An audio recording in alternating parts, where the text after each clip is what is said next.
Welcome back mga katambalan, mga hot topic and issue pag-usapan natin. Update po tayo kay Barbie Fortesa kung saan nga po ay makikita itong si Barbie at Enchong D na nagsasayaw at talaga namang todo ang kulitan ng dalawa pagdating sa pagsasayaw na todo rin ang hataw. Samantalang nag-post din itong si Barbie sa kanyang social media account ng photo nila nitong si Enchong D at may caption pa nga po doon na I'm so happy we can finally share our kulitan, ang duo na walang mata. Makikita yung photo nila na sinare nitong si Barbie sa kanyang social media. Samantalang si Barbie nga po at Enchong D ay magsasama nga po para po sa Perfect Christmas na kung saan ipapalabas nga po sa Netflix na kung saan din ay dinaluhan nitong si Barbie at Enchong D ang on Netflix Philippines 2026 na kung saan din ay makikita naman yung ilang mga artista tulad ni Catherine Bernardo, Ann Curtis,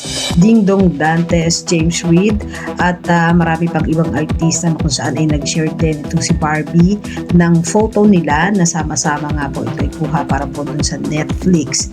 At bukod nga po doon ay makikita naman yung kulitan muli nitong sina Barbie at Enchong D na talaga namang todo ang kulitan doon sa mga face reactions and sound na ipinost naman ni Barbie sa kanyang social media account. Nakita yung kulitan muli nung dalawa. Samantalang bago pa man dumalo itong si Barbie ay nag-post naman ng ilang mga photo itong si Janra ng looks at damit nitong si Barbie Fortesa na talaga namang very elegant sa black na dress na kanyang suot. So, yung mga update natin ngayon kay Barbie, kayo mga katambalan, ano masasabi nyo? Comment lang sa comment section at pag-usapan natin. Yan ang mga hot topic and issue dito lamang sa Tambalang JK.